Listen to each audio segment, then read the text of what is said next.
Alright, let's dive into this WNBA matchup between the Portland Fire and the Toronto Tempo, but I promise, this isn't your typical game preview.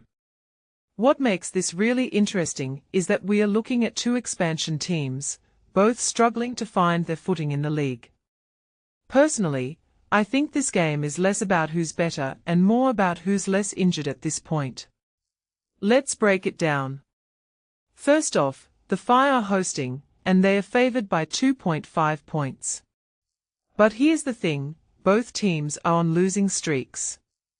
The Fire have dropped 5 straight, and the Tempo 7. Ouch! If you take a step back and think about it, this game is a battle of who can stop the bleeding first. What many people don't realize is that expansion teams often face a steep learning curve, and these two are no exception. The Fire are 11-19, while the Tempo are 10-20. Neither is lighting the league on fire, but their struggles are part of what makes this matchup fascinating. Now, let's talk injuries, because this is where things get spicy.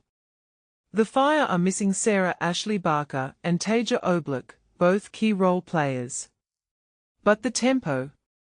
They are in a tougher spot. Brittany Sykes is out, and Marina Mabrey, their leading scorer, is questionable with a neck injury. In my opinion, Mabrey's status is the X factor here. When she's on the court, she's a game changer, averaging around 20 points per game. But if she's out or limited, the Tempo's offense becomes a lot less scary.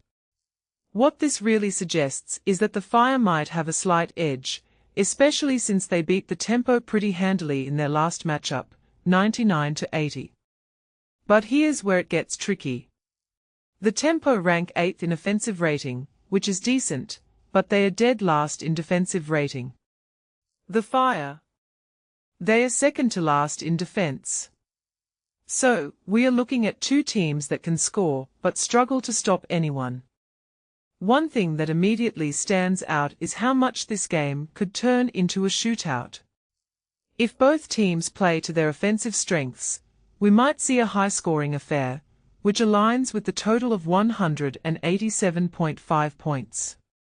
Now, let's talk about the players who are healthy. For the Fire, Bridget Carlton and Carla Leet are their go-to scorers, averaging 15.5 and 14.4 points per game, respectively. Megan Dillio has also been stepping up lately, but the Fire haven't been able to translate individual performances into wins.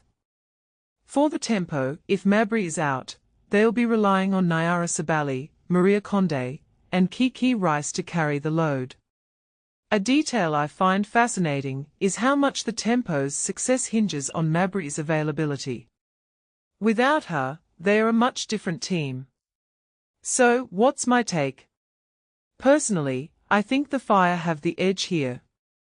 They are at home, and while they are missing some role players, the Tempo's injuries are more impactful. If Mabrey is out or limited, I don't see the Tempo having enough firepower to keep up. But here's the broader perspective. This game isn't just about who wins or loses. It's about two young teams trying to figure things out in a competitive league. Expansion teams rarely have it easy, and these growing pains are part of the process. If I had to make a pick, and I do, I'd go with the Fire on the money line. It's the safer bet, especially considering the Tempo's injury concerns. But this raises a deeper question. How long will it take for these teams to turn things around?